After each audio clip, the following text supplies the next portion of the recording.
Hey guys, it's Andrea Beck, the dietitian with SSM Health. I'm here to do your monthly education. Just kind of just some talking tips about nutrition and or exercise. So this week, this month, I really want to talk about the idea of dieting. It's kind of on a lot of people's minds as we approach the new year, and I just want you to really kind of put some thought into it when you're thinking about possibly trying a diet, whether it be extreme low calorie, taking out an entire food group like no fats or no protein or no carbohydrates, or even extreme exercising where you're going for hours at a time in a day, I want you to think about that. And I want you to ask yourself if this is a something that you can see yourself doing long term for the rest of your life. So, if you're going to take out like an entire food group of the popular one right now would be carbohydrates, which just is another fad diet. So, if that's going to be the approach that you're going to take, are you going to go for the rest of your life with no carbohydrates? Are you going to be able to sustain that? If you add back in carbohydrates, if you add back in any food group that you take out, then you will put the weight back on. So when somebody asks me, does this particular diet work? My answer is always yes, it does at that time. So all diets work because they're all restrictive. And so if you're taking something out of your diet and restricting yourself, then most people lose weight. When you add it back in, you gain the weight back. So I don't want it to be a restrictive diet for you.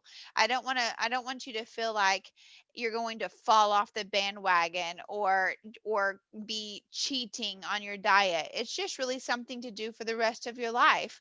If at the beginning you're putting in hours and hours daily at the gym, that doesn't stay to be realistic. Or if you're running miles and walking miles and miles and miles daily, is that something that is realistic and sustainable for you to keep that going?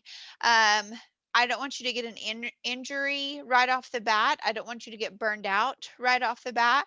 A great place to start is just 3 days a week at 30 minutes. And that word just is really not a just. 30 minutes, 3 days a week is a great amount of time to just move your body.